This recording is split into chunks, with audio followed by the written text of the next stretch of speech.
अध्याय 1671। क्या मेरा पाला किसी पागल से पड़ गया है? पूजा ने मदद के लिए हामी तो भर दी, लेकिन देवांश बहुत ज्यादा खुश नजर नहीं आ रहा था। क्या हुआ? मैंने तुम्हारी मदद करने के लिए हाँ कह दी है, फिर भी तुम ऐसी शक्ल क्यों बनाए हो जैसे तुम्हारी जान निकल रही हो?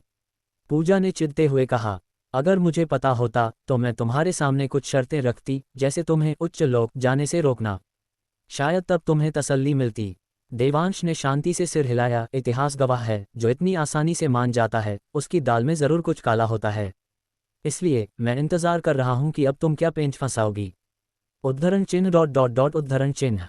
ये सुनकर पूजा ने एक बेबसी भरी कड़वी मुस्कान दी और फिर कहा, जैसा कि उम्मीद थी, तुम्हारे सामने कोई राज छिप ही नहीं सकता। मैं तुम्हें असमंजस में भी नहीं रख सकती। ये सुनकर देवांश बस मुस्कुराया और कुछ नहीं बोला। ठीक है, जैसा तुमने सोचा था, कहानी में अभी और भी पेंच हैं। पूजा ने सिर हिलाया और आगे कहा, और सबसे बड़ी बात, इस चीज को चालू कैसे करते हैं? देवांश, नहीं, तुम मजाक कर रही हो ना? देवांश ने अविश्वास से पूजा को घूरा। उसकी आंखें फटी की फटी रह गईं। क्या मुझे तुमसे ऐसे मामलों में मजाक करने की जरूरत है? पूजा ने पलटकर उसे घूरा और वे दोनों एक दूसरे को घूरते ही रह गए।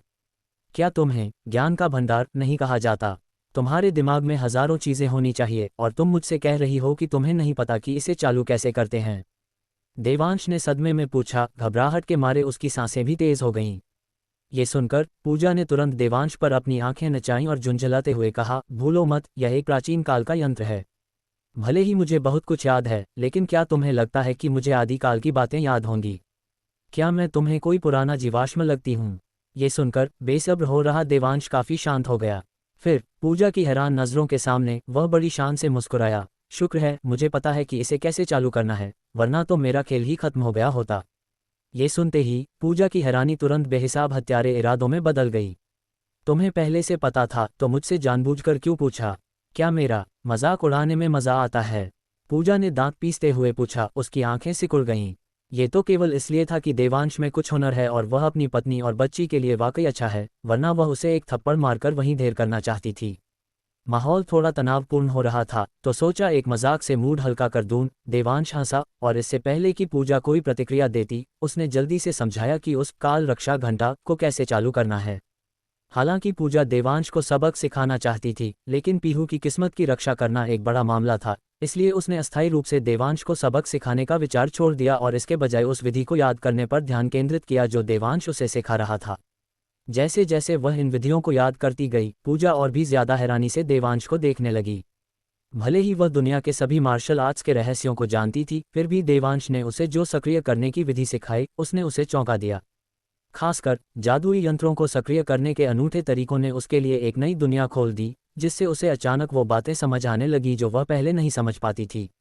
देखिए, उसने इस दुनिया की सभी विचारधाराओं की ताकतों को पहले ही एकीकृत कर लिया था, और अब कोई भी चीज़ उसे प्रेरित नहीं कर सकती थी। इसीलिए वह इधर उधर भटकती रहती थी, साधना में अवसरों की तलाश करती थी, ताकि उन बाधाओं को समझ सके जिन्हें वह पहले नहीं समझ पाई थी। फिर भी इतने सालों में वह एक ही जगह अटकी रही, कोई प्रगति नहीं हुई, या यूं कहें बहुत कम प्रगति हुई। लेकिन अब देवांश ने उसे केवल सक्रिय करने की एक विधि सिखाई है और इसने उसे आत्मज्ञान का अनुभव कराया है। वह हैरान कैसे न होती, लेकिन उसके पास हैरान होने का वक्त नहीं था, क्योंकि देवांश अभी भी उसे निर्देश दे रहा था। उसे पूरी तरह से ध्यान केंद्रित करना था, वरना अगर वह सावधान नहीं रही तो वह मुख्य बिंदुओं को याद करने से चूक जाएगी और फिर आगे की बातों को समझना मुश्किल हो जाएगा। यह एहसास वैसा ही था जैसे कोई छात्र कक्षा में होता है। पहले उन्हें लगता है कि वे सब कुछ समझ रहे हैं, इसलिए वे थोड़ी देर के लिए ख्यालों में खो जाते हैं। लेकिन जब वे फिर से ध्यान देने की कोशिश करते हैं तो पाते हैं कि टीचर का लेक्चर तो हवाई जहाज की तरह सर के ऊपर से निकल गया है। वे उसे पकड़ना तो दूर, उसकी पूंछ तक नहीं देख पाते। पूजा देवांश के ज्ञान की दौड़ को छोड़ना नहीं चाहती थी, इसलिए उसने बहुत ध्यान से सुना। यह उसकी समझने की क्षमता ही थी जो इतनी मजबूत थी कि भले ही प्राचीन यंत्रों को सक्रिय करने की यह विधि बेहद गूढ़ और समझने में कठिन थी, फिर भी वह इसका अधिकांश हिस्सा समझने में सफल रही। देवांश के अपनी बात खत्म करने के बाद उसने जल्दबाजी नहीं की, बल्कि उसे अपनी बात को समझने के लिए पर्याप्त समय दिया। और इस तरह पूजा बालवाड़ी के गेट पर खड़ी रही, एकदम स्थिर, जैसे किसी ने उसे सम्मोहित कर दिया हो। देवांश सिक्योरिटी बूथ की ओर चला गया और उससे टेक लगाकर खड़ा हो गया, ठीक वैसे ही जैसे बाबा कदम यहाँ हुआ करते थे। गनीमत थी कि बालवाड़ी के गेट से ज्यादा लोग नहीं गुजर रहे थे, वरना पूजा को वहां सुन्न खड़ा देखकर वे जरूर रुक जाते और उसे देखे बिना नहीं रह पाते। भले ही उसका चेहरा न दिखे, सिर्फ उसका पिछला हिस्सा ही किसी का भी दिल धड़काने के लिए काफ़ी है। बाकी सब छोड़िए, गार्ड बूथ में मौजूद नया सिक्योरिटी गार्ड कम से कम 20 बार उस दिशा में देख चुका है जहां पूजा खड़ी है। अगर वहां देवांश नहीं होता तो ये लड़का शायद खिड़की से अपना चेहरा चिपकाकर पूजा को एकटक घूर रहा होता। सुंदर है ना? देवांश ने मुस्कुराते हुए पूछा। उसके शब्द दोस्ताना थे और उनमें घमंड का कोई नामोनिशान नहीं था। युवा सिक्योरिटी गार्ड जानता था कि वह महिला इस आदमी के साथ आई है, और इस आदमी को आज सुबह प्रिंसिपल खुद अपनी बच्ची को स्कूल छोड़ने और लेने आए थे, तो यह ज़रूर कोई बड़ा आदमी होगा। इसलिए देवांश के सवाल के सामने वह बस अजीब तरह से मुस्कुराया, न तो बुरा कहने की हिम्मत जुटा पाया और न ही अच्छा, इस डर से कि कहीं इस रसूखदार नौजवान को बुरा न लग जाए। चिंता मत करो, वह और मैं सिर्फ साधारण दोस्त हैं, देवांश ने सफाई दी, फिर जोड़ा, शायद इस डर से कि युवा सिक्योरिटी गार्ड उस पर विश्वास नहीं करेगा। वैसे भी वह मेरे लायक नहीं है। ये सुनते ही युवा सिक्योरिटी गार्ड तुरंत फट पड़ा। क्या बकवास कर रहे हो भाई? इतनी खूबसूरत औरत भी तुम्हें नहीं जंचती? क्या तुम्हें आसमान से उतरी हुई परी चाहिए? आसमान की अप्सराएं क्या चीज़ हैं? वे तो बस साधारण सुंदरियां हैं। वे मेरी बीवी की बराबरी कैसे कर सकती हैं? देवांश ने पूरे आत्मविश्वास से कहा। तुम बस डींगे हाँक रहे हो। मैंने लोगों को फेंकते देखा है, लेकिन तुम्हारे जैसा फेंकू कभी नहीं देखा। मुझे तो विश्वास ही नहीं होता। क्या तुम्हारी बीवी इससे भी ज्यादा सुंदर है? स्वर्ग की परी से भी ज्यादा खूबसूरत? युवा सिक्योरिटी गार्ड ने तिरस्कार से ताना मारा। देवांश ने सिर हिलाया और पूरे यकीन के साथ कहा, उससे भी कहीं बेहतर। ये देखकर कि देवांश उन अमीरजादों की तरह घमंडी नहीं था, युवा सिक्योरिटी गार्ड की हिम्मत बढ़ गई। ठीक देवांश के सामने उसने बिना आवाज किए अपना मुंह दूसरी तरफ घुमाया और बुदबुदाया, साला पागल है क्या? गाली देने के बाद उसे अचानक कुछ एहसास हुआ, तो उसने अपनी आंखें चौड़ी की और खुद से ही बड़बड़ाया, धत्तेरी की, क्या मेरा पाला किसी पागल से पड़ गया है? नहीं, मुझे इस पर कड़ी नज़र रखनी होगी। मैं इसे अंदर जाकर बच्चों के लिए मुसीबत खड़ी करने नहीं दे सकता। अध्याय 1672। तू वहीं खड़े रहकर तमाशा देख। युवा सिक्योरिटी गार्ड सिर्फ बातें नहीं बना रहा था, खुद से बड़बड़ाने के बाद वह सचमुच गार्ड बूथ से बाहर निकला और देवांश और बालवाड़ी के प्रवेश द्वार के बीच आकर खड़ा हो गया। उसका हाव भाव ऐसा था मानो कह रहा हो कि अगर अंदर जाना है तो मेरी लाश पर से गुजरना होगा। युवा सिक्योरिटी गार्ड की बातें सुनकर और उसका घबराया हुआ चेहरा देखकर देवांश को सचमुच शर्म से मर जाने का मन हुआ। भाई, मेरे जैसा हैंडसम आदमी जो करोड़ों का मालिक है, जिसके पास बेमिसाल साधना है और जो पूर्व अमर सम्राट रह चुका है, उसके लिए पूजा को भाव न देना एकदम सामान्य बात है, ठीक है? लेकिन इस नए सिक्योरिटी गार्ड के मुंह से वह पागल आदमी बन गया, और वह उसे इतनी सख्ती से रोक रहा था जैसे वह सचमुच कोई पागल हो। अगर यह बात बाहर फैल गई तो मैं अपना चेहरा कहाँ दिखाऊंगा? हालांकि ये देखकर कि ऐसे समय में भी वह बालवाड़ी के बच्चों के बारे में सोच सकता है, देवांश को राहत महसूस हुई। आखिरकार वह एक ऐसा नौजवान था जिसमें समझ की कमी थी, लेकिन जिम्मेदारी कूट कूट कर भरी थी। तजुर्बे के साथ चीज़ों को परखने की नज़र तो अपने आप आ जाती है, लेकिन जिम्मेदारी का एहसास अगर आप में नहीं है तो सच में नहीं है। चाहे आप इसे विकसित करने की कितनी भी कोशिश कर लें, बाद में इसे पैदा करना बहुत मुश्किल होता है। इसलिए देवांश बस उस युवा सिक्योरिटी गार्ड की ओर देखकर मुस्कुराया और उसे नज़रअंदाज कर दिया। इसके बजाय उसने कुछ दूर खड़ी पूजा को देखा और चुपचाप उसके उस विधि को समझने का इंतजार करने लगा जो उसने अभी उसे सिखाई थी। जैसे जैसे समय बीतता गया, पूजा ने इस विधि का लगभग 80-90% हिस्सा समझ लिया था। अब वह इस विधि को अपनी साधना के साथ जोड़ने से बस एक कदम दूर थी। वह इसलिए स्थिर खड़ी थी क्योंकि उसकी समझ में कोई कमी नहीं थी, बल्कि इसलिए क्योंकि वह अभी तक उस सदमे से उबर नहीं पाई थी जो उसने अभी अनुभव किया था। कोई और रास्ता नहीं था। देवांश का तरीका इतना चौंकाने वाला था कि वह, जिसे ज्ञान का भंडार कहा जाता था, उसे भी लगा कि उसका ज्ञान आज बढ़ गया है। सबसे ज़रूरी बात, आंतर शक्ति को इकट्ठा करने और घुमाने के कई तरीके उसकी कल्पना से भी परे थे। अगर देवांश ने उसका मार्गदर्शन नहीं किया होता तो शायद वह कभी सोच भी नहीं पाती कि आंतर शक्ति को इस तरह से भी इस्तेमाल किया जा सकता है। अंत में प्राचीन यंत्र को सक्रिय करने की विधि के बारे में पूजा स्पष्ट रूप से महसूस कर सकती थी कि देवांश ने उसे जो विधि सिखाई थी वह उस प्राचीन यंत्र को सक्रिय करने का असली तरीका नहीं था। इसके बजाय उसने एक अलग तरीका इस्तेमाल किया, प्राचीन यंत्र की मूल सक्रियण विधि को दरकिनार करते हुए उसे ज़बरदस्ती चालू कर दिया। ये कुछ ऐसा है, एक प्राचीन संदूक पर ताला लगा था और जब तक आपको चाबी मिल जाती है आप संदूक खोल सकते हैं। लेकिन देवांश के पास चाबी नहीं थी, इसलिए उसने बस एक हथौड़े से ताला तोड़ दिया। बेशक ये हथौड़ा कोई साधारण हथौड़ा नहीं है, इसे विशेष रूप से इस प्राचीन संदूक के ताले की बनावट के आधार पर तैयार किया गया था, जिससे ताला तोड़ते समय ये दोगुना प्रभावी हो जाता है। इसलिए ये स्पष्ट है कि प्राचीन यंत्रों को सक्रिय करने की यह विधि पहले अस्तित्व में नहीं थी। दूसरे शब्दों में, ये देवांश को उसके संप्रदाय द्वारा नहीं सिखाई गई थी, बल्कि इसे देवांश ने खुद मौके पर ही बनाया था। यह महसूस करने के बाद पूजा की हैरानी शब्दों से परे थी और वह खुद इसे दबा नहीं पा रही थी। यह एक ऐसी तकनीक है जिसे उसने खुद बनाया है। अखंड भारत के इतिहास में केवल वे प्रतिभाशाली संस्थापक ही ऐसा कर पाए हैं जिन्होंने अपने स्वयं के संप्रदाय स्थापित किए, और फिर भी 20 साल के आसपास के एक नौजवान ने इसे पूरा कर दिखाया। आपको पता होना चाहिए कि जिन संस्थापकों ने अपनी विचारधारा के स्कूल स्थापित किए, वे सभी अपने ज्ञान को एकीकृत करने और अपनी अनूठी तकनीकें बनाने से पहले सैकड़ों या हजारों साल तक जीवित रहे। और देवांश का क्या, उसकी उम्र क्या है? अपनी जवानी की शुरुआत में ही उसने वह कर दिखाया है जिसे करने में दूसरों को सदियां लग गईं। पूजा हैरान कैसे न होती? अगर यह केवल एक साधना तकनीक बनाने की बात होती तो पूजा इतनी आश्चर्यचकित न होती। आखिरकार भारत के इतिहास में ऐसे भी बेमिसाल प्रतिभाशाली लोग हुए हैं जिन्होंने कई दशकों की उम्र में अपने दम पर एक साधना तकनीक बनाई। हालांकि वे अभी भी इस समय देवांश से बहुत पीछे थे। आखिरकार जब वे साधना तकनीक बनाते हैं तो वे अपनी मर्जी से प्रयोग करने के लिए स्वतंत्र होते हैं। जब तक वे सार को ग्रहण करते हैं और व्यर्थ को त्याग देते हैं, वे मूल रूप से एक अनूठी और व्यवहारिक साधना तकनीक बना सकते हैं। लेकिन देवांश अलग है। अब उसके सामने एक कठिन समस्या है जिसने अनिवार्य रूप से उसकी रचनात्मकता को सीमित कर दिया है, जिससे उसे इस ढांचे के भीतर ही समस्या का समाधान करने के लिए मजबूर होना पड़ा है। इसमें शामिल कठिनाई अपने आप में स्पष्ट है। फिर भी देवांश स्थानीय परिस्थितियों के अनुकूल होकर इतनी कम गुंजाइश में भी समस्या का समाधान खोजने में कामयाब रहा। इसका सदमा इतना बड़ा था कि जो भी इसका सामना करता उसके मुंह से बस बाप रे ही निकलता। पूजा को उस विधि को पूरी तरह समझने में जितना समय लगा, उससे भी कहीं ज्यादा समय अपने दिल में उठ रही उस हैरानी को जबरदस्ती दबाने में लगा। अब वह इस निष्कर्ष पर पहुंच सकती थी कि देवांश निश्चित रूप से सबसे शानदार और असाधारण प्रतिभा है जिसे उसने अपने पूरे जीवन में देखा है। इसलिए उसका मानना था कि जब तक देवांश को पर्याप्त समय दिया जाता है, वह निश्चित रूप से निचले लोक का नेतृत्व करने और उच्च लोक के अत्याचार को उखाड़ फेंकने में सक्षम होगा।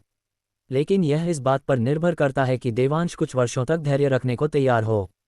आखिरकार केवल जीवित रहकर ही कोई अपनी ताकत बढ़ाने और उस महान महत्वाकांक्षा को पूरा करने का अवसर पा सकता है जिसे अखंड भारत पिछले हजारों वर्षों में हासिल करने में विफल रहा था। ये समझ लेने के बाद पूजा पीहू की किस्मत को सील करने के लिए और भी उत्सुक थी, क्योंकि इस तरह उसकी नन्ही जान को तत्काल कोई खतरा नहीं होगा और देवांश को मौत के मुंह में जाने के लिए उच्च लोक जाने की इतनी जल्दी नहीं होनी चाहिए। वह जितनी देर तक उसकी थोड़ी सी किस्मत को सील कर पाएगी, देवांश के पास खुद को विकसित करने के लिए उतना ही अधिक समय होगा। भले ही इसका मतलब 1 या 2 साल की देरी हो, पूजा को लगा कि वह समय पर्याप्त होगा। ज्यादा से ज्यादा वह उसके साथ उच्च लोक तक लड़ते हुए जा सकती है, भले ही इसे उच्च लोक में बैठे उस शख्स को पता चल जाए और उसकी अपनी मौत हो जाए। लेकिन जब तक वह उसकी रक्षा कर सकती है और निचले लोक में उसकी सुरक्षित वापसी सुनिश्चित कर सकती है, ये सब सार्थक होगा। अपनी हैरानी को दबाते हुए पूजा अपनी ध्यान अवस्था से जागी, अपना सिर घुमाया और देवांश की ओर सिर हिलाया, ये संकेत देते हुए कि उसने उस विधि को पूरी तरह से समझ लिया है जो उसने सिखाई थी। देवांश ने सिर हिलाया, यह नहीं पूछा कि उसे कितना भरोसा है, बल्कि इसके बजाय पूछा, क्या मैं कुछ कर सकता हूँ? देवांश बहुत अच्छी तरह जानता था कि प्राचीन यंत्र की बेड़ियों को जबरदस्ती तोड़ने की कठिनाइयों को कुछ शब्दों में नहीं समझाया जा सकता। पूजा की ताकत जानने के बावजूद अभ्यास के दौरान अप्रत्याशित स्थितियां उत्पन्न होना तय है। इसलिए अकेले इसे झेलने की कोशिश करने से कहीं बेहतर है कि कोई आपकी रक्षा करे।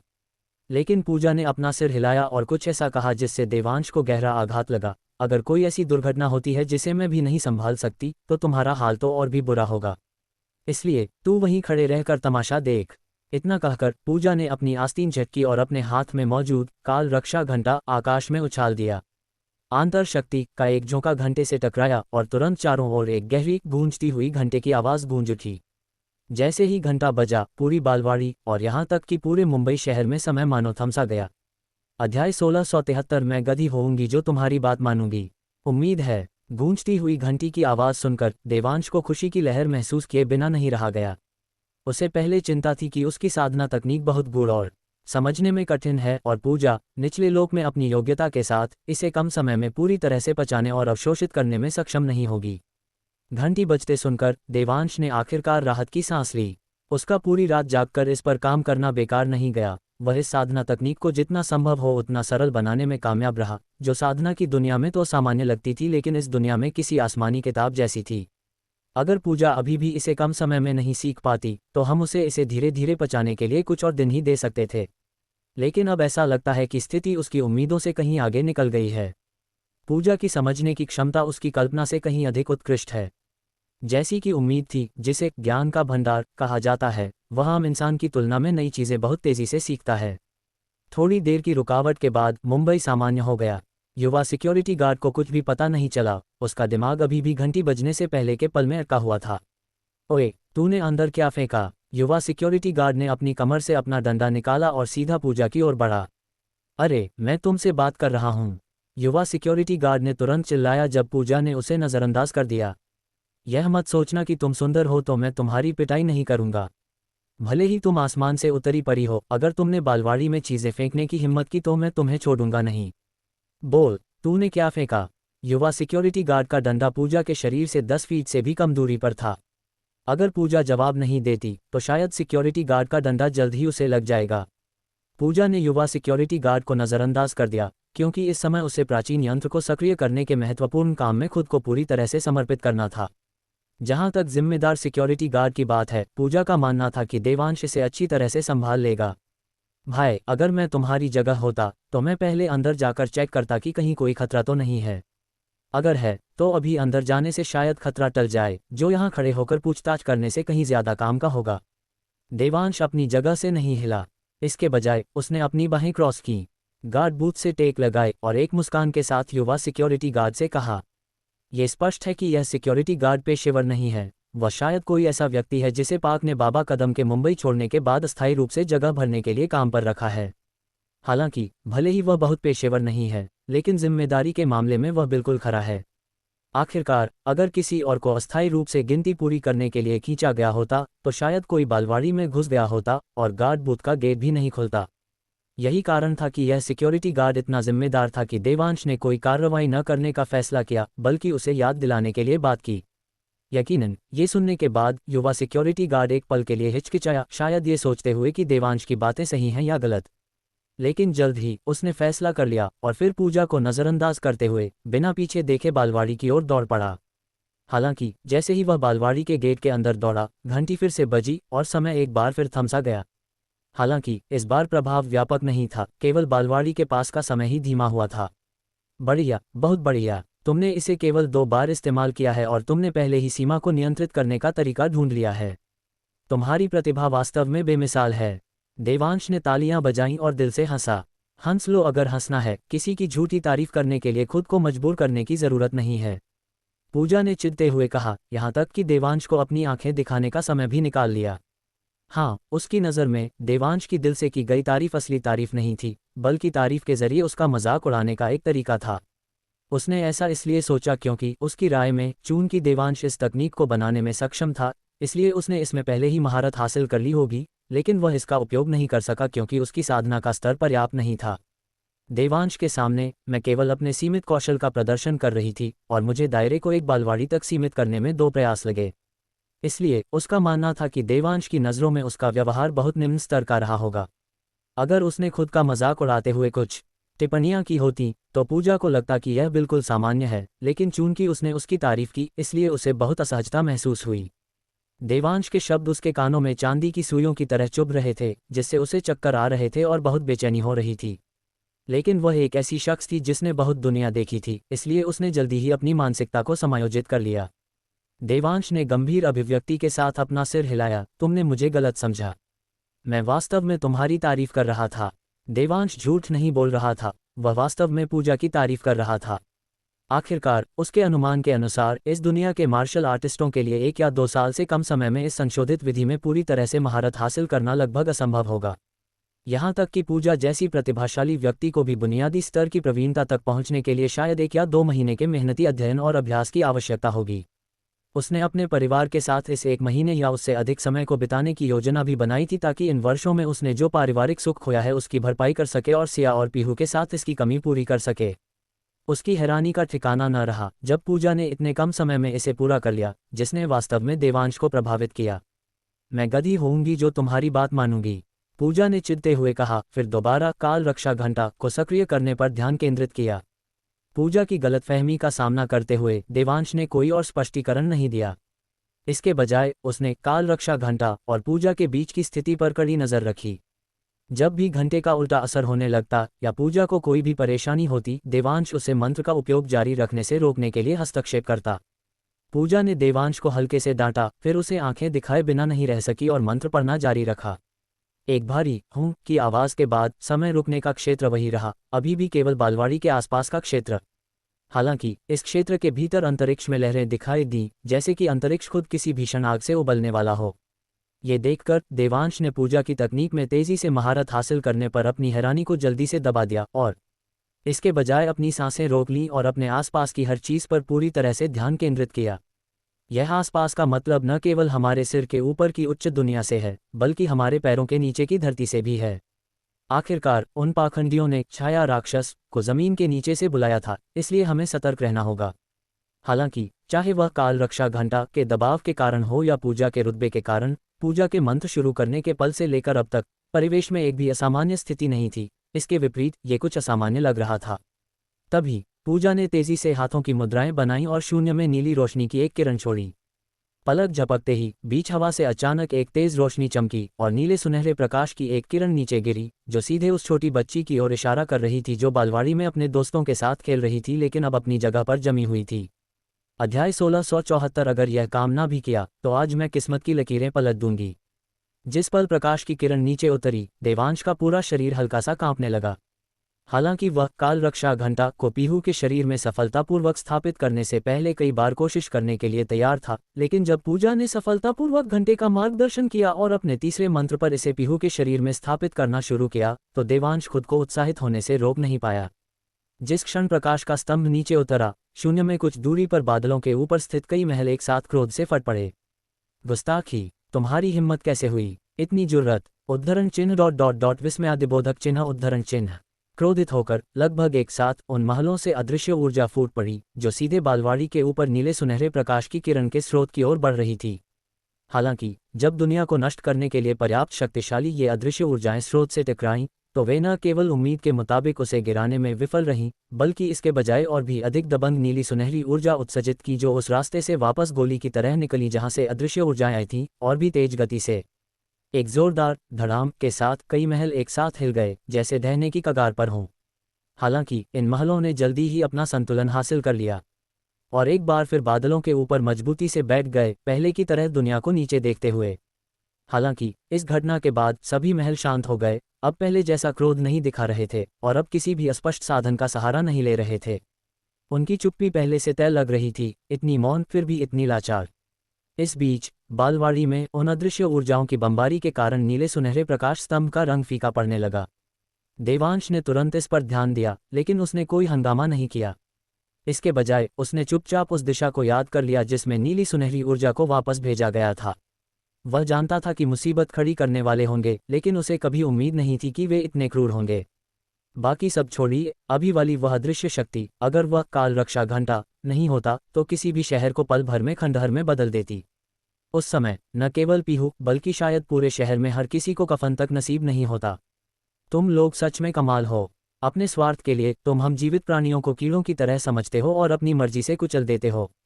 सभी दिशाओं को याद करने के बाद देवांश ने ठंडे स्वर में कहा कि उच्च लोक के लिए उसकी नफरत काफी गहरी हो गई थी। उन अदृश्य ऊर्जाओं की बमबारी के बाद पूजा का माथा पसीने की बूंदों से ढकने लगा था। साफ था, वह इस समय अकल्पनीय दबाव में थी, अन्यथा अपनी साधना के स्तर के साथ वह काल रक्षा घंटा द्वारा लाए गए दबाव का सामना करने में असमर्थ नहीं होती। तुमने मुझ पर हाथ उठाने की हिम्मत की, क्या तुम जीने से थक गए हो? पूजा ने अपने होंठ काटे, फिर ऊपर देखा और शून्य की ओर चिल्लाई। उस पल पूरी दुनिया में सन्नाटा छा गया। इतना ही नहीं, आसमान देखते ही देखते काला हो गया, जैसे अचानक कोई तूफान आ गया हो। देवांश साफ तौर पर महसूस कर सकता था कि ये काले बादल साधारण बादल नहीं थे, बल्कि रहस्यमय शक्तियां थीं जो योद्धाओं की आभा को छिपाने में सक्षम थीं। यहाँ तक कि देवांश की दिव्य दृष्टि भी इन रहस्यमय काले बादलों को भेद कर यह नहीं देख सकती थी कि दूसरी तरफ क्या हो रहा है। इसी तरह दूसरी तरफ के योद्धा निश्चित रूप से इस समय काले बादलों के माध्यम से मुंबई की स्थिति को नहीं देख पाएंगे। और यह सब उस लड़की के एक वाक्य के कारण हुआ जो उसके सामने खड़ी थी। स्वर्ग और पृथ्वी को आदेश देने की इसकी क्षमता वास्तव में भयानक है। जब मुंबई के लोगों ने आसमान को अचानक काला होते देखा तो वे बिल्कुल भी घबराए नहीं। इसके बजाय उन्हें लगा कि उस समय मुंबई में ये बिल्कुल सामान्य था। आखिरकार जब से मुंबई के गुरु देवांश आकाश श्रेणी में शीर्ष पर आए हैं। मुंबई के लोग ऐसी चीज़ों के आदी हो गए हैं। उन्हें आश्चर्य नहीं होगा अगर आसमान अचानक काला हो जाए या आसमान में कोई असली ड्रैगन भी अचानक दिखाई दे जाए। आखिरकार केवल आकाश श्रेणी का एक उस्ताद ही ऐसी असाधारण घटनाओं का मालिक होता है जो उसके महान रुतबे के अनुकूल है। यह इसलिए भी था क्योंकि अखिल भारतीय योद्धा संघ ने कल रात की भीषण लड़ाई को जानबूझकर छिपाया था, जिससे उन आश्चर्यजनक घटनाओं का पता न चल सके। अन्यथा मुंबई में आज शायद कोहराम मच जाता। चूंकि मुंबई के लोग पहले से ही इसके आदी थे, जब उन्होंने शहर के ऊपर काले बादल मंडराते देखे तो वे बिल्कुल भी नहीं घबराए। इसके बजाय उन्होंने शांति से अपने बगल वाले व्यक्ति से कहा, अरे यार, मैं बाहर निकलते समय कपड़े अंदर लाना भूल गया। काले बादलों के नीचे आने के बाद पूजा ने बिना धीमे हुए अपने हाथों की हरकतें जारी रखीं। तेजी से मुद्राएं बनाने के बाद उसने एक बार फिर आसमान में नीली रोशनी की एक किरण छोड़ी। जैसे ही रोशनी चमकी, पूजा के माथे पर पसीने की बूंदें और भी बारीक हो गईं और उसका रंग देखते ही देखते पीला पड़ गया। लेकिन साथ ही धीरे धीरे फीका पड़ रहा नीला सुनहरा प्रकाश स्तंभ अचानक चमक उठा, अजय शक्ति के साथ बालवाड़ी में पीहू की ओर नीचे उतरा। कुछ और मिनट बीते और पूजा की सांसें तेज होने लगीं। ये केवल इसलिए था क्योंकि देवांश उसका चेहरा नहीं देख सकता था कि उसने गौर किया होगा कि उसका पहले से ही पीला रंग इस समय और भी बदसूरत हो गया था। पसीना उसके चेहरे से बारिश की तरह बह रहा था, लेकिन जमीन पर गिरने से पहले ही वह उसके हाथ से निकलने वाली नीली रोशनी से भाप बनकर हवा में बिखर गया।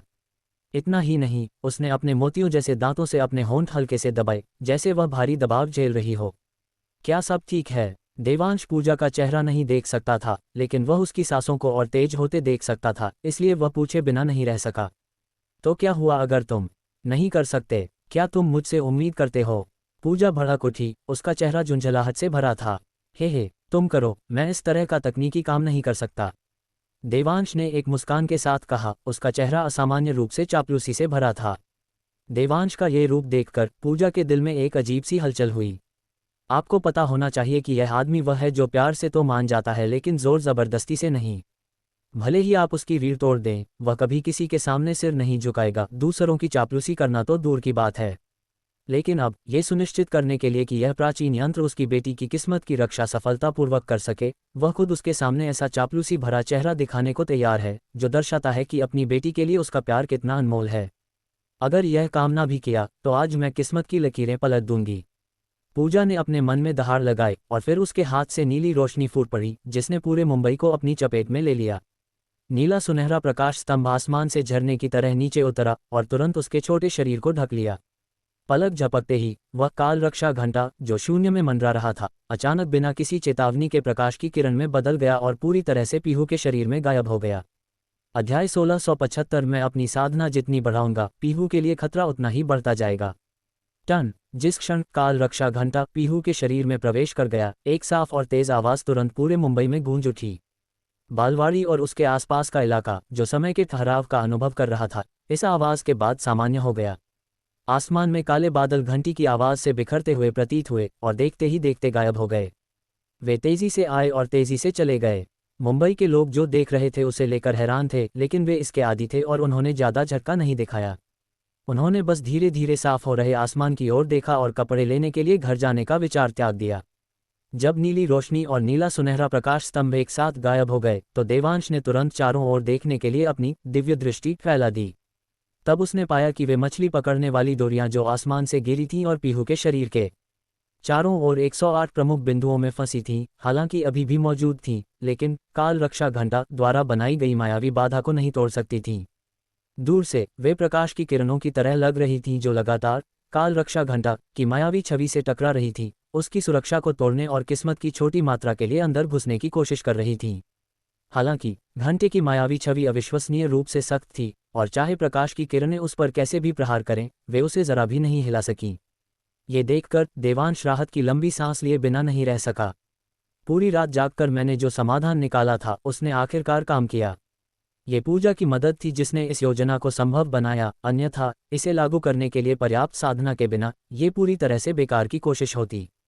ये पुष्टि करने के बाद कि पीहू के साथ कोई समस्या नहीं है, देवांश ने पूजा की ओर देखा, जिसने भी उसी समय अपना सिर घुमाया और थोड़ी थकी हुई आवाज में पूछा, कैसा रहा? क्या ये काम कर गया? पूजा की बात सुनकर देवांश स्पष्ट रूप से एक पल के लिए जम गया, फिर जल्दी से पास गया और पूछा, क्या तुम ठीक हो? देवांश ने ये सवाल इसलिए पूछा क्योंकि भले ही पूजा इतनी कमज़ोर थी, फिर भी स्वर्ग और पृथ्वी का महान मार्ग उसके असली रूप की रक्षा करता था, जिससे देवांश को उसकी असली स्थिति का पता नहीं चल पाता था। इसलिए उसे स्वाभाविक रूप से उसकी चोटों की गंभीरता का पता नहीं था। देवांश इतना चिंतित इसलिए था क्योंकि पूजा की साधना के स्तर के साथ उसे यह जानने के लिए उससे पूछने की ज़रूरत नहीं थी कि यह काम कर गया या नहीं। लेकिन तथ्य यह है कि उसने खुद ये सवाल पूछा, ये दर्शाता है कि वह बाहरी दुनिया का पता लगाने में सक्षम नहीं थी, जो स्पष्ट रूप से एक संकेत था कि वह बेहद कमज़ोर थी। ये वास्तव में एक प्राचीन यंत्र है, यहाँ तक कि इतनी असाधारण साधना वाली महिला भी इसे आसानी से नियंत्रित नहीं कर सकती। देवांश मन ही मन सोचने से खुद को रोक नहीं सका। देवांश की बातें सुनकर पूजा ने अपने भीतर उमड़ रहे खून को दबाया और मुश्किल से सिर हिलाया। मैं ठीक हूँ। तुम्हारी बेटी कैसी है? क्या प्राचीन यंत्र ने उसकी रक्षा की है? चिंता मत करो, इसने काम किया। वे भाग्य शिकारी तार अब पीहू से कोई किस्मत नहीं चुरा सकते। देवांश ने जल्दी से जवाब दिया, इस डर से कि अगर वह जवाब देने में बहुत धीमा रहा तो पूजा शायद अपनी सांस नहीं रोक पाएगी और परिणाम सुनने का मौका चूक जाएगी। परिणाम सुनकर पूजा ने राहत की लंबी सांस ली। यह अच्छा है, मैंने इसे सक्रिय करने के लिए इतनी मेहनत बेकार में नहीं की। शुक्रिया, देवांश ने ईमानदारी से कहा।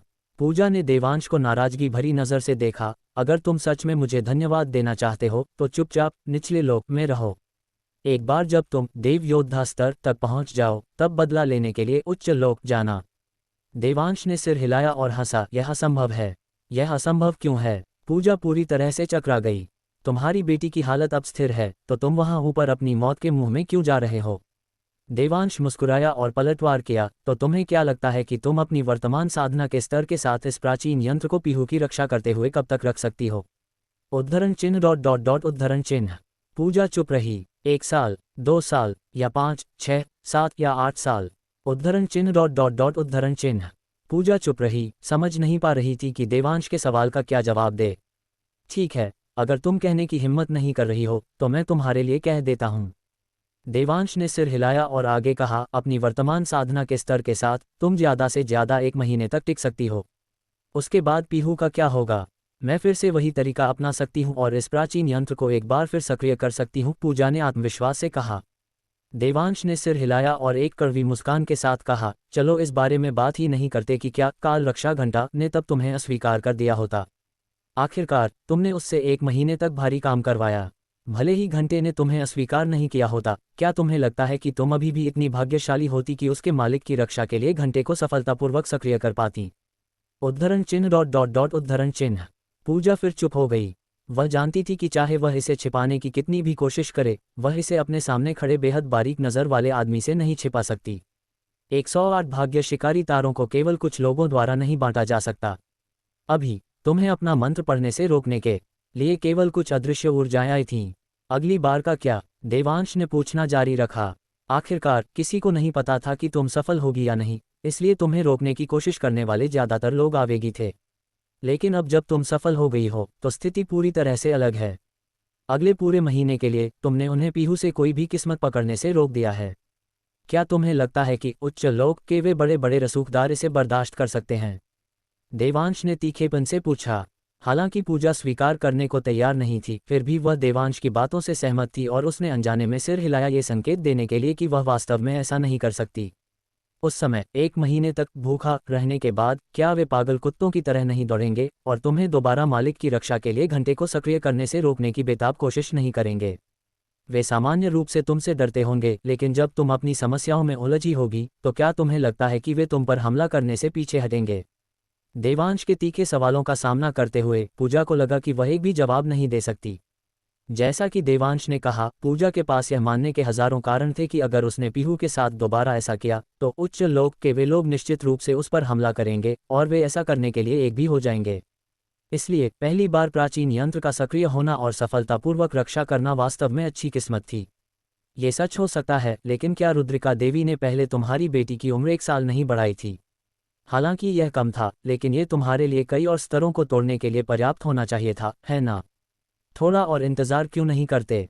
इससे पहले कि पूजा अपनी बात पूरी कर पाती, देवांश ने उसे सीधे बीच में रोक दिया। मैं अपनी साधना जितनी बढ़ाऊंगा, पीहू के लिए खतरा उतना ही बढ़ता जाएगा। अभी 108 भाग्य शिकारी तार हैं। अगर मैं फिर से अपना स्तर बढ़ाता हूं तो ये 316 तार हो सकते हैं या 732 तार भी। उस समय क्या तुम्हें लगता है कि वह तब भी जिंदा रहेगी? हालांकि वह बहुत पहले से जानती थी कि देवांश निश्चित रूप से इसे समझ जाएगा, फिर भी देवांश को इन शब्दों को व्यक्तिगत रूप से कहते सुनकर पूजा बेहद निराश और हताश थी। अंततः उच्च लोक ने उसकी बेटी के जीवन का उपयोग करके उसकी साधना के स्तर को पूरी तरह से सीमित कर दिया, उसे यहाँ फंसा दिया और यह सुनिश्चित कर दिया कि उसके पास कभी भी उच्च लोक के खिलाफ विद्रोह करने की ताकत नहीं होगी। अगर तुम चाहते हो कि तुम्हारी बेटी जिए तो ठीक है, लेकिन इस शर्त पर कि तुम्हें देवांश मरना होगा। यह महसूस करने के बाद पूजा को एक बार फिर लगा कि यह विशाल इंसानी दुनिया वास्तव में पूरी तरह से उबाऊ है। अध्याय 1676। ये बात इसकी नहीं है कि मैं, देवांश ठाकुर, कितना महान हूँ, ये बात उस फर्ज की है जो हम पिताओं को निभाना चाहिए। पूजा के उदास और निराश चेहरे को देखकर देवांश ठाकुर खुद को मुस्कुराने और उसे तसल्ली देने से नहीं रोक पाया। इतना नकारात्मक मत सोचो, हो सकता है मैं उच्च लोक की इस यात्रा से जिंदा वापस आ जाऊं। पूजा ने देवांश ठाकुर की ओर अपनी आंखें घुमाईं। क्या तुम्हें अपनी सीमाओं का अंदाजा नहीं है? जिंदगी का कोई भरोसा नहीं है। आखिरी पल तक कोई नहीं जानता कि इसका अंत कैसे होगा। और शायद यही वो वजह है कि इस दुनिया में हर चीज़ इतनी कीमती लगती है ना? देवांश ठाकुर ने मुस्कुराते हुए कहा।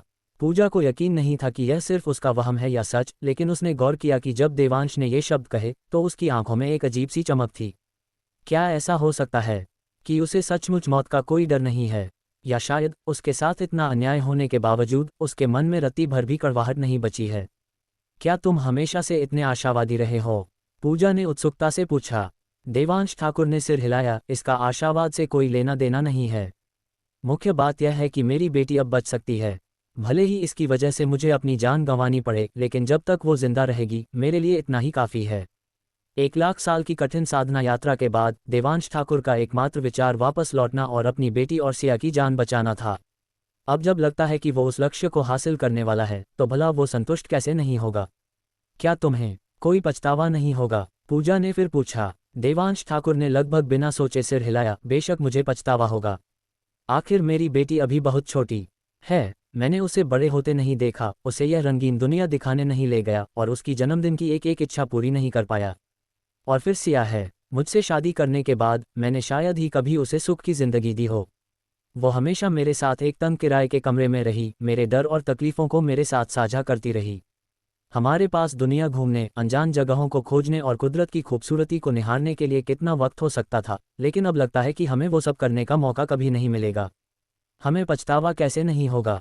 जैसे जैसे पूजा देवांश ठाकुर की बातें सुन रही थी, उसके दिमाग में अनायास ही वो तस्वीरें उभरने लगीं।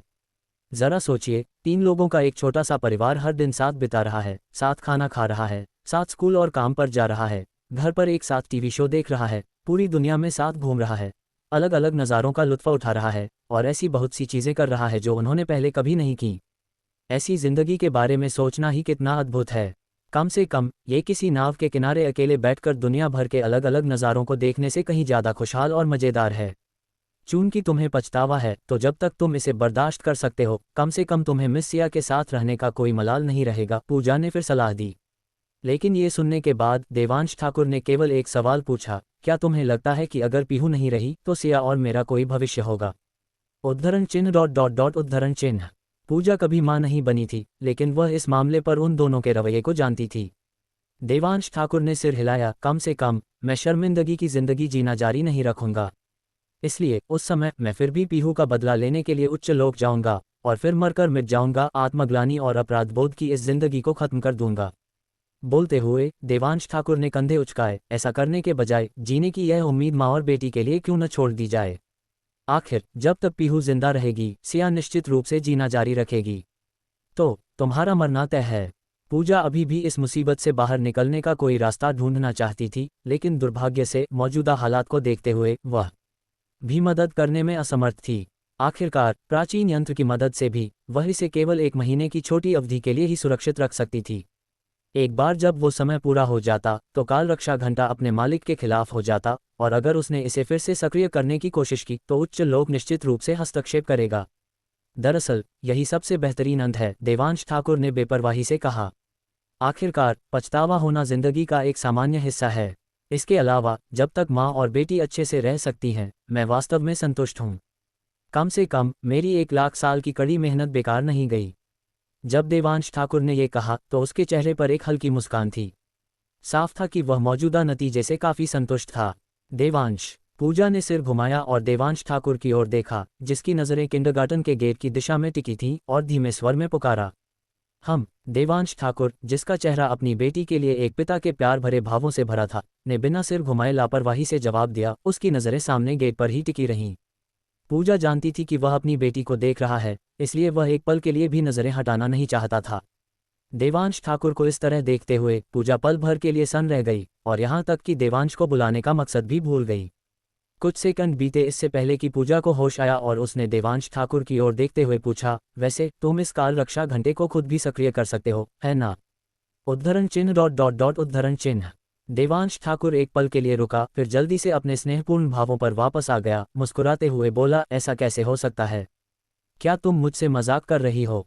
जब तुम्हें ही इसे सक्रिय करना इतना मुश्किल लगा, तो क्या तुम्हें लगता है कि मैं अपने साधना स्तर के साथ इसे कर पाऊंगा? हाँ, पूजा ने लगभग दृढ़ता से कहा। हे, तुम मेरे बारे में बहुत ऊंचा सोचती हो, देवांश ठाकुर ने हंसते हुए कहा।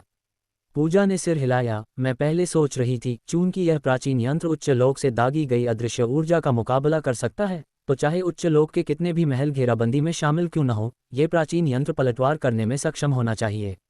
इसलिए ऐसी कोई संभावना नहीं है कि इसे 1 महीने बाद फिर से सक्रिय न किया जा सके। लेकिन तुम्हारा इतना निश्चित होना एक बात साबित करता है, प्राचीन यंत्र का पलटवार कोई ऐसी चीज नहीं थी जो उसने खुद की हो, बल्कि कुछ ऐसा था जो तुमने चुपके से रचा था। चूंकि तुम्हारी ताकत सीमित है, तुम बहुत ज्यादा पलटवार नहीं कर सकते। अगर कुछ और महलों ने हमला किया होता तो शायद तुम उसे झेल नहीं पाते। केवल इसी तरह तुम समझा सकते हो कि तुम इतने निश्चित क्यों थे कि मैं 1 महीने में इस प्राचीन यंत्र को फिर से सफलतापूर्वक सक्रिय नहीं कर पाऊंगी। चूंकि तुम एक ऐसा पलटवार भी सक्रिय कर सकते हो जिसमें और भी ज्यादा आंतर शक्ति खर्च होती है, तो अपने मालिक की रक्षा के लिए इसे सक्रिय करना तुम्हारे लिए कोई मुश्किल काम नहीं होना चाहिए। देवांश ठाकुर ने सिर हिलाया और हंसा, तुम क्या कह रही हो? अगर यह कोई मुश्किल काम नहीं होता, तो क्या तुम्हें लगता है कि मैं तुमसे मदद मांगता? मैं इसे खुद कर सकता था, लेकिन तुम नहीं करोगे, पूजा ने फिर कहा। उसकी आवाज़ सख्त और अटल थी। क्यों? देवांश ठाकुर ने अपने हाथ फैला दिए। मैं इसे खुद कर सकता हूँ, फिर भी मैं इसे खुद क्यों नहीं करता, और इसके बजाय मैं तुमसे करवाने पर क्यों अड़ा हूँ? क्या ये पैंट उतार कर पादने जैसा नहीं है, पूरी तरह से गैर ज़रूरी?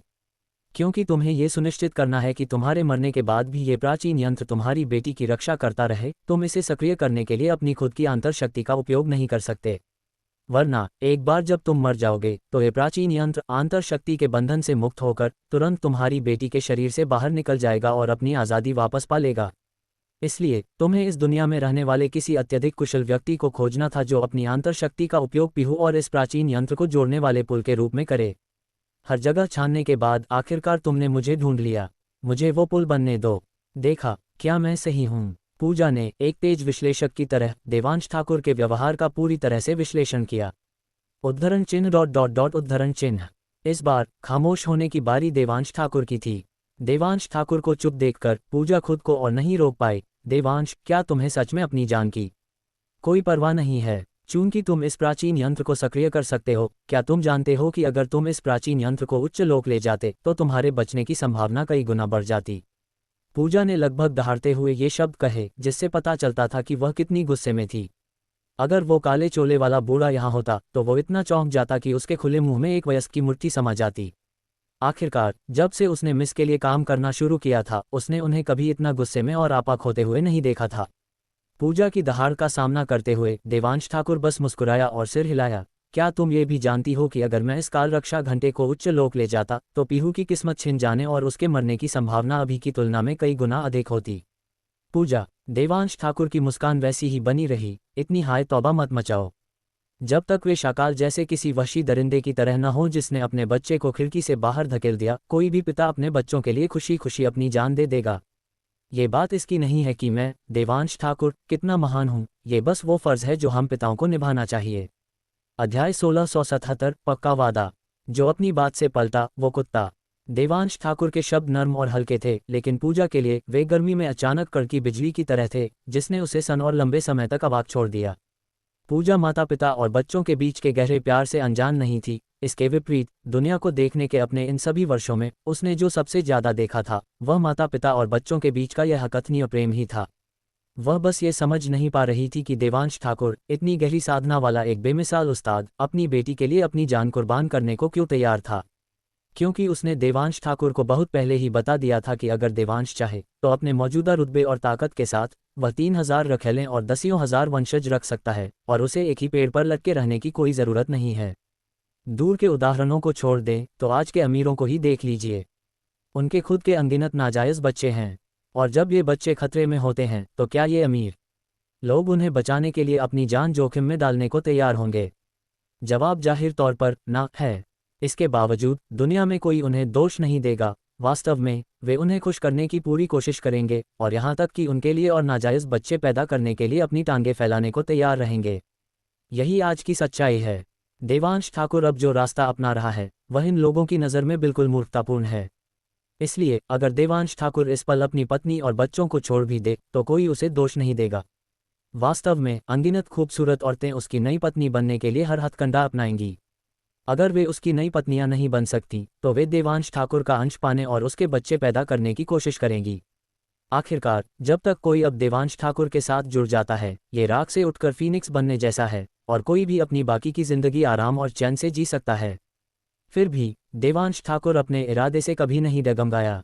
वह अभी भी अपनी कीमती साधना और जिंदगी, जिससे अनगिनत लोग ईर्ष्या करते थे, का उपयोग अपनी बेटी के लिए उच्च लोक के उन भाग्य शिकारियों से जीने का एक मौका छीनने के लिए करना चाहता था।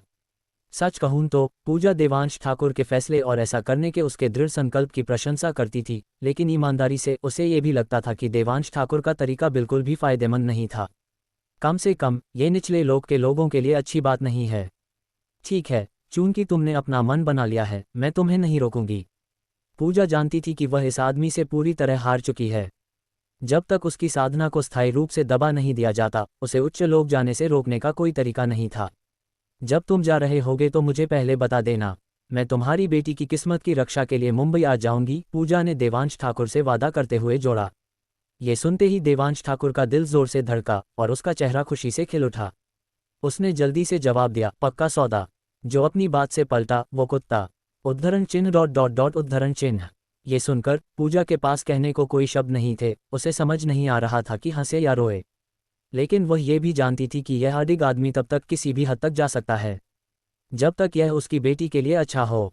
उदाहरण के लिए, वह अभी सबसे बचकानी मौखिक शर्तें भी लगा रहा है, जिससे पता चलता है कि ऐसा कुछ भी नहीं है जो वह नहीं कर सकता। पूजा ने सिर हिलाया। देवांश ठाकुर पर ध्यान देने के लिए बहुत आलसी थी और जाने के लिए मुड़ गई। हालांकि यह एक किंडरगार्टन का प्रवेश द्वार था, लेकिन देवांश ठाकुर ने उसे यहाँ एक कड़ा सबक सिखाया, जिससे उसे एहसास हुआ कि एक पिता अपनी बेटी के लिए कितना कुछ छोड़ सकता है, यहाँ तक कि अपनी जान भी। हालांकि जैसे ही वह मुड़ी, अचानक उसके पीछे से एक आवाज़ आए, ए तुम हिलो मत, तुमने किंडरगार्टन में क्या फेंका? बिना मुड़े ही पूजा जान गई कि कौन चिल्ला रहा है, जिसने उसे और भी ज्यादा हक्का बक्का कर दिया। तुम इसे संभालो, मुझे आराम करने के लिए कोई जगह ढूंढनी है, पूजा ने कहा, फिर मुड़ी और बिना पीछे देखे सीधे आगे बढ़ गई। यह मुझ पर छोड़ दो। देवांश ठाकुर ने सिर हिलाया, फिर पूजा की जाती हुई आकृति से ईमानदारी से कहा, शुक्रिया। पूजा ने बिना कोई जवाब दिए बस अपना हाथ हिलाया। चाहे वह जवाब देने के लिए बहुत आलसी थी या प्राचीन यंत्र को सक्रिय करते करते बस थक गई थी, उसके पास अब देवांश ठाकुर के साथ शिष्टाचार निभाने की ऊर्जा नहीं थी। अरे अरे अरे, मैं तुमसे बात कर रहा हूँ। डंडा पकड़े हुए युवा सुरक्षा गार्ड ने पूजा की पीठ की ओर इशारा किया और उसका पीछा किया। यह मत सोचो कि तुम सिर्फ इसलिए कुछ भी कर सकती हो क्योंकि तुम सुंदर हो। मैं तुम्हें बता दूं, ये कानून से चलने वाला समाज है। अगर तुमने किसी बच्चे पर हाथ उठाने की हिम्मत की तो भले ही तुम आसमान से उतरी परी हो, मैं फिर भी तुम्हें पीटूंगा। वह कुछ ही कदम चला था कि देवांश ठाकुर ने उसे रोक लिया। क्या बात है भाई, क्या अंदर कोई बच्चा घायल है? नहीं, युवा सुरक्षा गार्ड ने ईमानदारी से जवाब दिया। अगर तुमने ऐसा नहीं किया तो तुम उसका पीछा क्यों कर रहे हो?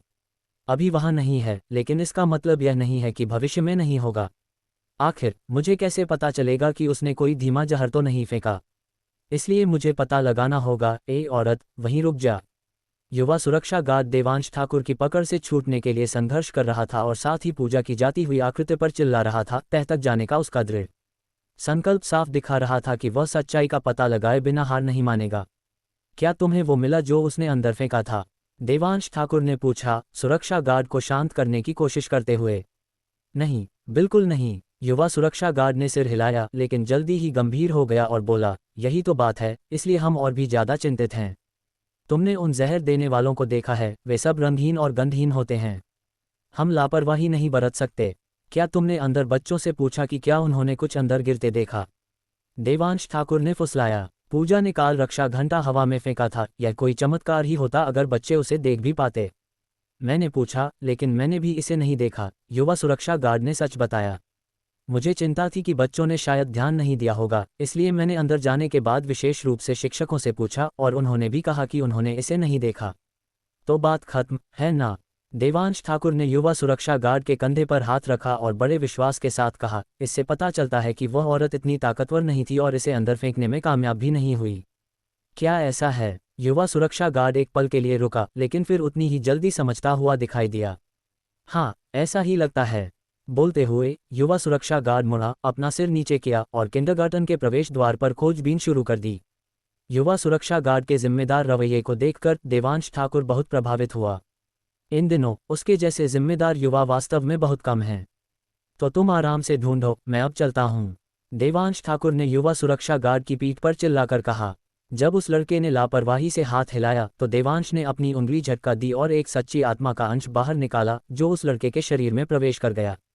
हालांकि यह उसे अमर बनने की साधना में मदद नहीं कर सकता, लेकिन कम से कम यह उसे बीमारी और आपदा से मुक्त रख सकता है। अच्छे लोगों को इनाम मिलना चाहिए। ये सब करने के बाद देवांश ठाकुर ने अपना फ़ोन निकाला, निकटतम टाइपिंग और फोटोकॉपी की दुकान को खोजा और फिर लंबे डग भरता हुआ उधर चल दिया।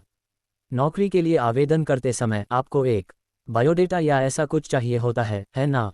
अध्याय 1678, एक महान विद्वान मेरे लिए शास्त्रों पर बहस करेगा। दृष्टि मीडिया प्राइवेट लिमिटेड का मानव संसाधन विभाग आजकल बेहद व्यस्त है। क्योंकि कंपनी ने कपूर ग्रुप के साथ साझेदारी की है और कपूर परिवार की पूर्ण स्वामित्व वाली सहायक कंपनी बन गई है, इसलिए इसका कारोबार दिखाई देने वाले पैमाने पर बढ़ रहा है। हालांकि कारोबार के लगातार विस्तार के कारण ही कंपनी की मूल जनशक्ति अपर्याप्त होने लगी थी। इस स्थिति के आधार पर कंपनी ने अपने कार्यबल का विस्तार करने का फैसला किया, इसलिए उसने मानव संसाधन विभाग को पूरे राज्य और यहां तक कि प्रांत भर में मीडिया से संबंधित प्रतिभाओं की भर्ती करने का निर्देश दिया। जब से नौकरी का विज्ञापन जारी किया गया था, अनगिनत नौकरी चाहने वालों और बेरोजगार व्यक्तियों ने आवेदन किया है। वजह साफ है, हर कोई जानता है कि दृष्टि मीडिया अब कपूर ग्रुप की एक सहायक कंपनी बन गई है और कपूर ग्रुप ने हमेशा मुंबई में शीर्ष स्तर के लाभ दिए हैं। इसलिए जैसे ही आप दृष्टि मीडिया के कर्मचारी बनते हैं, आप कपूर ग्रुप के कर्मचारियों के समान लाभों का आनंद ले सकते हैं। कोई भी ऐसे अवसर को हाथ से जाने नहीं देना चाहेगा। यही कारण है कि अन्य कंपनियों के कई कर्मचारी जिन्होंने अभी तक अपनी नौकरी नहीं छोड़ी है, वे भी अपना बायोडेटा भेज रहे हैं और साक्षात्कार के लिए कह रहे हैं। इस वजह से दृष्टि मीडिया का एचआर विभाग आजकल बेहद व्यस्त है।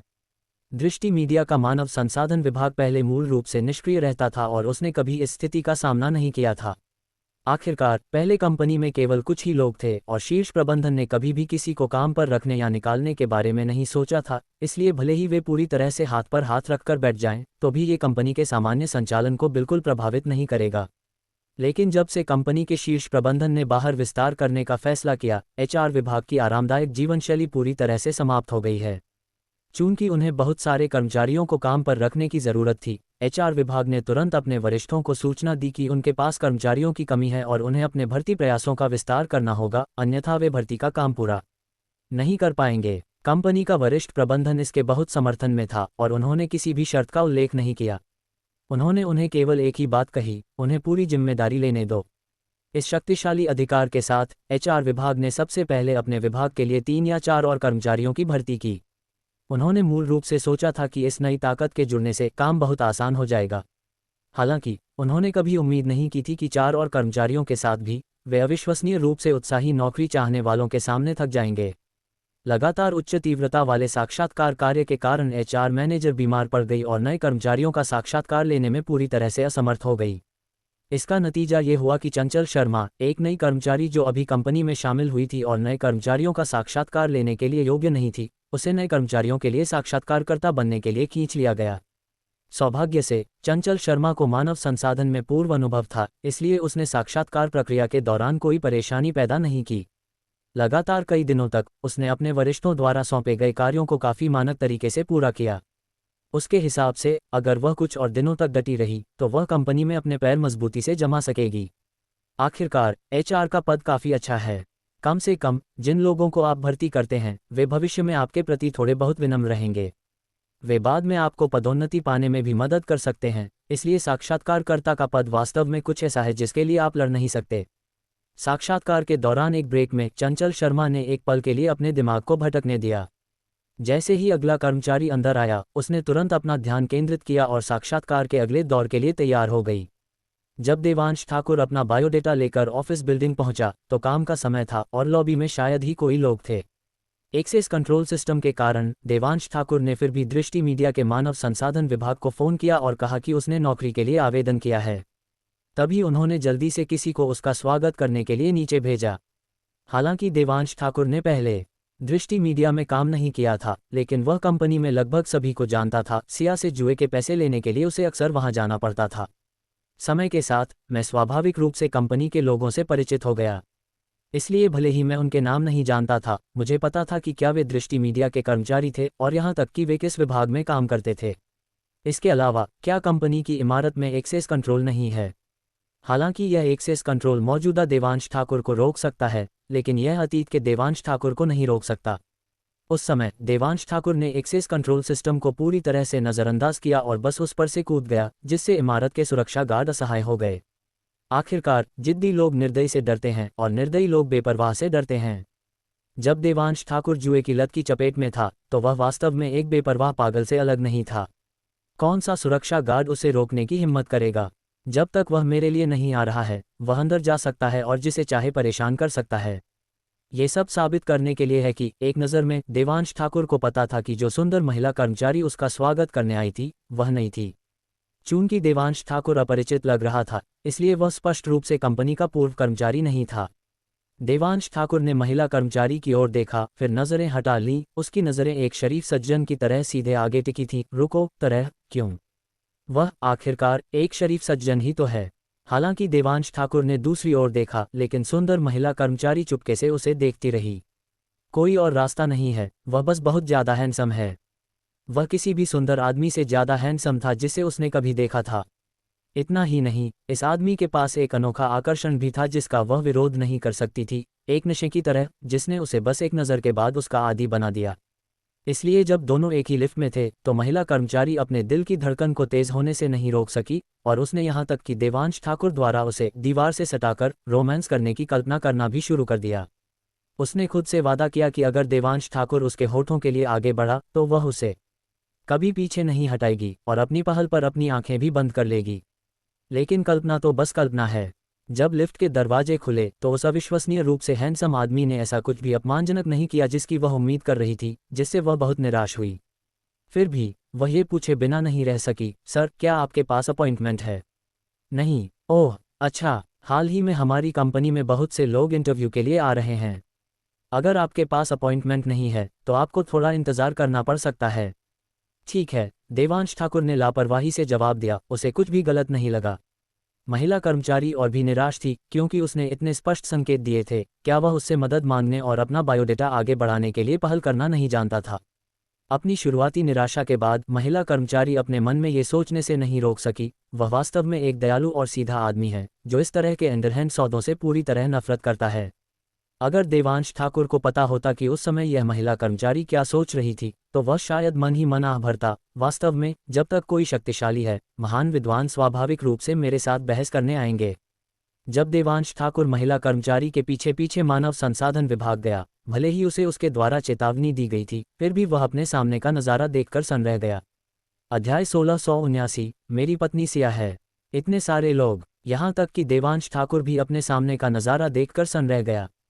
गनीमत थी कि वह जानता था कि यह दृष्टि मीडिया का HR विभाग है, वरना देवांश ठाकुर को लगता कि यह किसी शीर्ष स्तर के अस्पताल का इमरजेंसी रूम है। हाँ, इनमें से ज़्यादातर पहले से बुक हैं। जिनके पास रिजर्वेशन नहीं है, उन्हें नंबर वाले टोकन दिए गए हैं और वे लाइन में इंतज़ार कर रहे हैं। इसलिए आपको थोड़ा इंतज़ार करना पड़ सकता है, महिला कर्मचारी ने देवांश ठाकुर को मुस्कुराते हुए समझाया।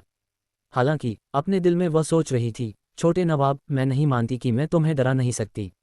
जल्दी करो और मुझसे लाइन में सबसे आगे ले जाने के लिए कहो। ये सुनकर देवांश ठाकुर के दिमाग में केवल एक ही विचार आया, खैर, ये वास्तव में एक अस्पताल है। अपनी शिकायतों के बावजूद देवांश ठाकुर ने बिल्कुल भी बड़बड़ाया नहीं। इसके बजाय उसने शांति से कहा, ठीक है, तो कृपया मुझे भी एक नंबर दे दीजिए। देवांश ठाकुर ने लाइन काटने की संभावना पर विचार नहीं किया था। आखिर अगर वह वास्तव में ऐसा चाहता तो उसे इस नई महिला कर्मचारी की मदद की ज़रूरत नहीं होती। वह सिया या अंजलि को बस एक फ़ोन करके इसे आसानी से करवा सकता था।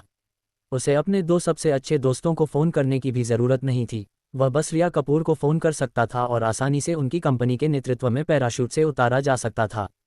लेकिन उसने ऐसा नहीं किया क्योंकि वह नौकरी के लिए आवेदन करना चाहता था और उनकी कंपनी का कर्मचारी बनना चाहता था और फिर सिया को एक सरप्राइज़ देना चाहता था।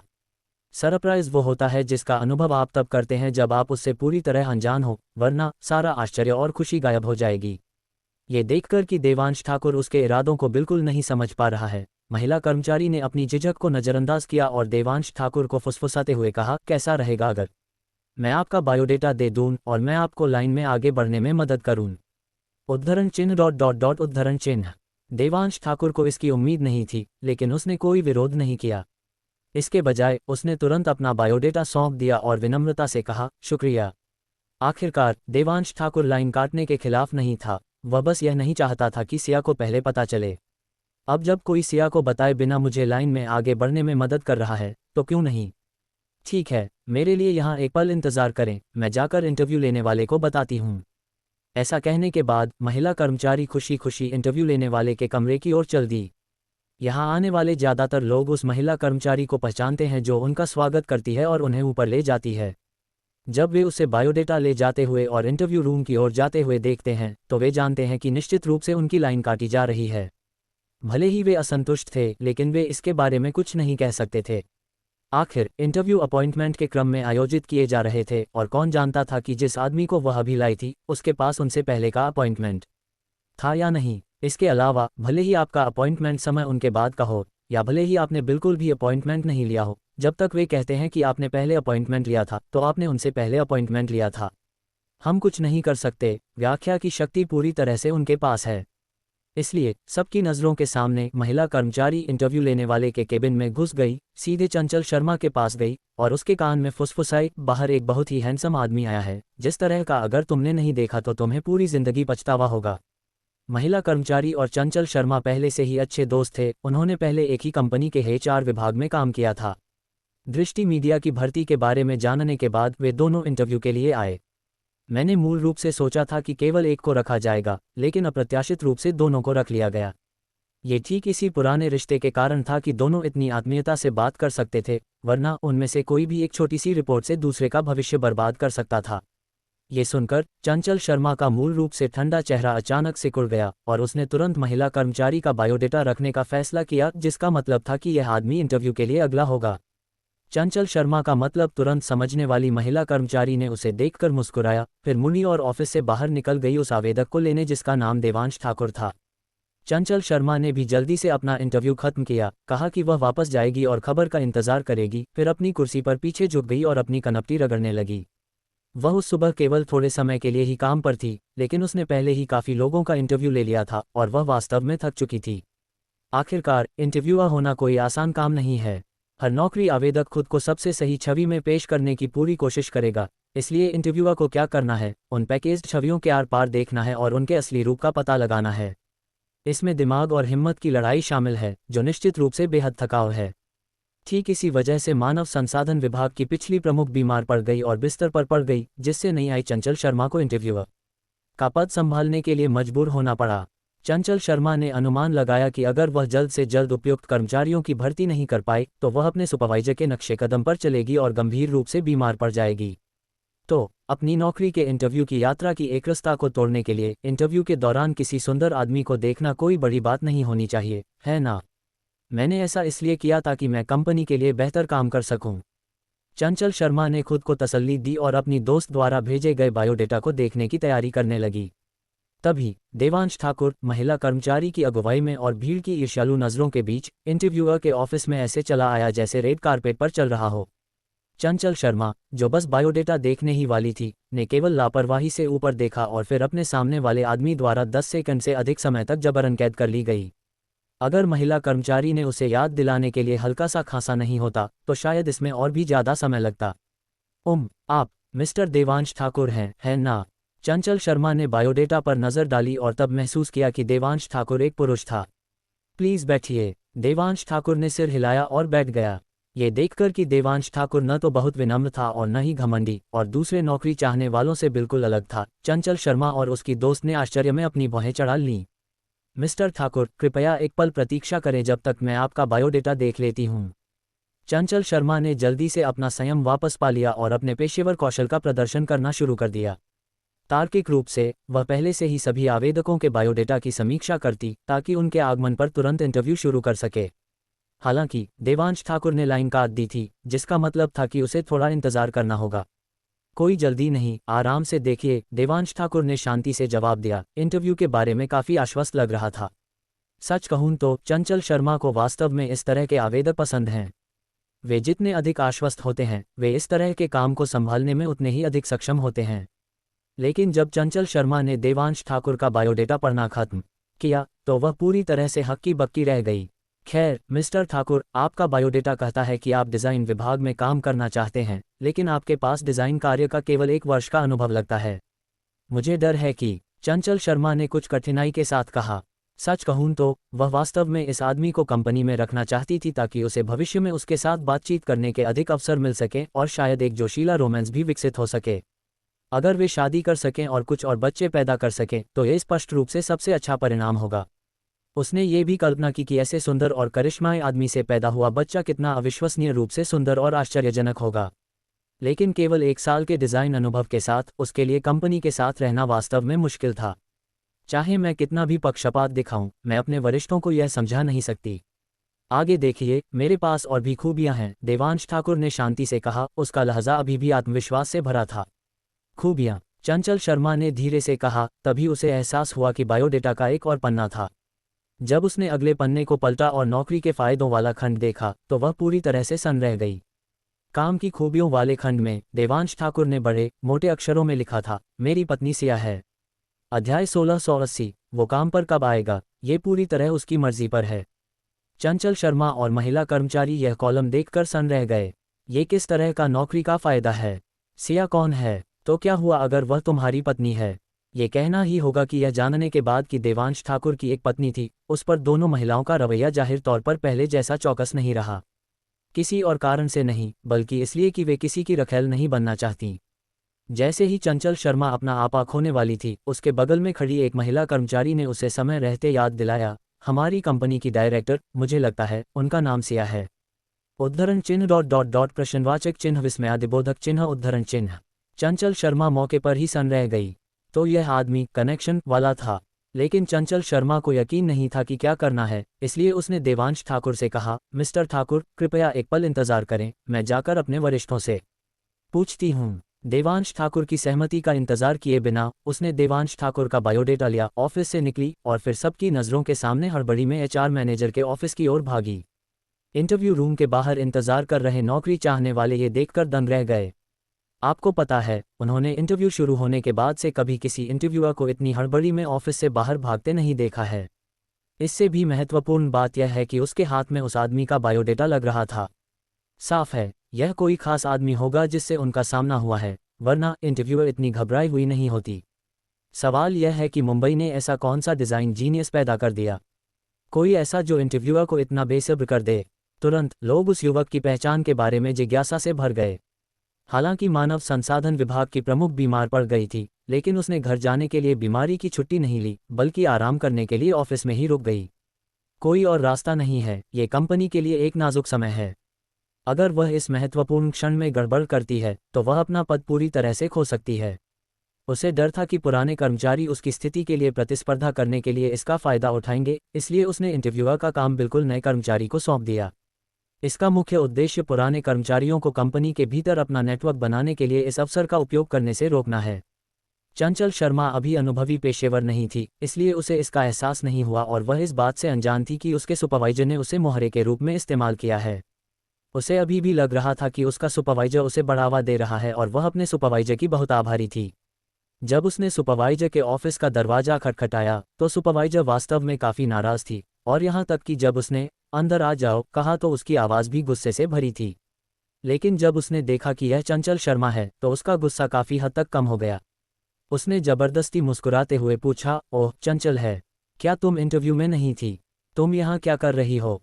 ये सुनकर चंचल शर्मा ने तुरंत अपने हाथ में मौजूद बायोडेटा सुपरवाइजर को सौंप दिया। मैडम, देवांश ठाकुर नाम का एक इंटरव्यूई है जो हमारी कंपनी की डायरेक्टर का पति होने का दावा करता है। उद्धरण चिन्ह डॉट डॉट डॉट विस्मयादिबोधक चिन्ह उद्धरण चिन्ह। ये सुनकर सुपरवाइजर, जो अपनी कुर्सी पर लेटी हुई थी, तुरंत सीधी बैठ गई और जल्दी से पूछा, किसने कहा?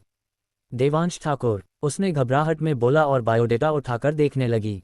जब उसने बायोडेटा पर फोटो देखी तो वह पूरी तरह से सन्न रह गई। हालांकि फोटो में दिख रहा आदमी बेहद हैंडसम था, लेकिन उसे 100% यकीन था कि यह वही निकम्मा देवांश ठाकुर है। वह हमारी कंपनी में इंटरव्यू के लिए आया है। मैनेजर ने भौहें सिकोड़ी और खुद से बड़बड़ाई, नहीं, वह क्या चाहता है? उसने कहा कि वह डिज़ाइन विभाग में एक पद के लिए आवेदन करना चाहता था। चंचल शर्मा ने तुरंत जवाब दिया, यह न जानते हुए कि उसकी सुपरवाइजर खुद से बात कर रही थी।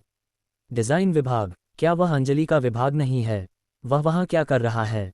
सुपरवाइजर ने फिर से खुद से पूछा, हैरान होकर। जल्द ही उसे मुख्य बात समझ में आ गई। ये सही है, हालांकि डायरेक्टर सिया पहले से ही कंपनी की डायरेक्टर हैं, लेकिन उनका ऑफिस अभी भी डिज़ाइन विभाग में है। डिज़ाइन विभाग में पद के लिए आवेदन करना वास्तव में सबसे नज़दीकी उपलब्ध पद है। मैनेजर, क्या आपका मतलब उसे साइन करने से है? चंचल शर्मा ने मैनेजर की बातों से यह अर्थ निकाला।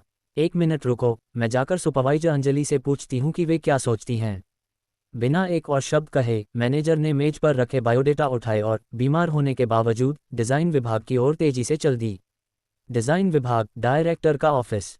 ये ऑफिस, जो मूल रूप से सिया का था, सिया के डायरेक्टर बनने के बाद अंजलि को सौंप दिया गया था। अब जब अंजलि डिज़ाइन विभाग की प्रमुख बन गई हैं, तो वह स्वाभाविक रूप से इस ऑफिस में चली गई हैं। आपका मतलब है, डायरेक्टर सिया के पति ने हमारी कंपनी में नौकरी के लिए आवेदन किया है? एचआर मैनेजर की बात सुनने के बाद अंजलि अपनी कुर्सी से खड़ी हो गई, ठीक बाद वाले की तरह। ये बिल्कुल सच है, यह उनका बायोडेटा है। मैनेजर ने देवांश ठाकुर का बायोडेटा अंजलि को सौंप दिया। पहला हिस्सा महत्वपूर्ण नहीं है, महत्वपूर्ण हिस्सा दूसरा पन्ना है। जरा देखिए। अंजलि ने जल्दी से बायोडेटा पलटा और काम की खूबियां वाले खंड में मेरी पत्नी सिया है शब्द देखे। मैनेजर, अंजलि, मैं थोड़ा अनिश्चित हूं कि क्या ये डायरेक्टर सिया का विचार है या बस देवांश ठाकुर दूसरों को धमकाने के लिए अपनी स्थिति का उपयोग कर रहा है। एचआर मैनेजर ने भौहें सिकोड़ते हुए पूछा। कार्यस्थल राजनीति के अखाड़े जैसा है। यदि आप अपने बॉस के इरादों को गलत समझते हैं तो आप चाहे कितना भी अच्छा प्रदर्शन करें, आपको निश्चित मौत का सामना करना पड़ेगा। दृष्टि मीडिया के भीतर हर कोई जानता है कि अंजलि सिया की सबसे अच्छी दोस्त है। सिया के सबसे मुश्किल समय के दौरान केवल अंजलि ही उसके लिए खड़ी होने को तैयार थी। इसलिए अंजलि सिया के असली इरादों से अनजान नहीं हो सकती। एचआर मैनेजर ने सिया से सीधे पूछने की हिम्मत नहीं की, ये डरते हुए कि इससे उसे कोई फायदा मिलेगा, इसलिए उसे स्वाभाविक रूप से अंजलि से पूछना पड़ा, जो एक मैनेजर भी थी। हालांकि अंजलि को पहले यकीन नहीं था कि यह किसका इरादा था, लेकिन एक पल के विचार के बाद उसने सिया के लिए फैसला लिया। मैं नहीं जानती कि यह किसका इरादा था। मैं केवल इतना जानती हूँ कि जब मैं आज सुबह तमाशा देखने नीचे गई तो मैंने देखा कि देवांश ठाकुर सिया का हाथ पकड़े हुए काम पर आ रहा था। उद्धरण चिन्ह डॉट डॉट डॉट उद्धरण चिन्ह। ये सुनकर एचआर मैनेजर सन्न रह गया। आपके चेहरे पर जवाब साफ लिखा है और फिर भी आप ये कहने की हिम्मत करती हैं कि आप नहीं जानती। शुक्रिया मैनेजर अंजलि, मुझे अब पता है कि क्या करना है, एचआर मैनेजर ने मुस्कुराते हुए कहा। अरे, आप बड़ा चढ़ाकर बता रहे हैं। मैंने कुछ नहीं कहा, अंजलि ने जल्दी से अपना सिर हिलाया। मैंने बस वही साझा किया जो मैंने आज सुबह देखा और सुना, है ना? हाँ हाँ मैनेजर, अंजलि सही कह रही हैं। हम बस एक साधारण बातचीत कर रहे थे। एचआर मैनेजर तुरंत समझ गया, उसकी मुस्कान लगभग छिपाना असंभव था। ठीक है, फिर मैं आपको आपके काम से और नहीं रोकूंगी। अंजलि अपनी हंसी नहीं रोक पाए। ये सुनकर एचआर मैनेजर तुरंत और चतुराई से पीछे हट गया। अंजलि का कम आभारी महसूस नहीं कर रहा था। हालांकि दोनों सुपरवाइजर थे, एचआर मैनेजर अच्छी तरह जानता था कि कंपनी में अंजलि का प्रभाव वास्तव में उसके खुद के प्रभाव से कहीं अधिक था। आखिरकार सिया उसके पीछे खड़ी थी। तथ्य यह है कि वह अब उसे मार्गदर्शन दे रही है, ये स्पष्ट रूप से एक एहसान है। अगर वह इसकी सराहना नहीं करता है तो उसे शायद कंपनी में रहना मुश्किल लगेगा। लगता है मुझे मैनेजर अंजलि को ठीक से धन्यवाद देने का मौका ढूंढना होगा। एचआर मैनेजर ने मन ही मन सोचा जब वह जल्दी से एचआर विभाग लौटा और चंचल शर्मा को निर्देश दिए, उसे तुरंत काम पर रखो और फाइनेंस विभाग को सूचित करो कि आज से उसका भुगतान शुरू करें। रही बात उसके काम पर आने की, तो वह कब आएगा, ये पूरी तरह उसकी अपनी मर्जी पर है।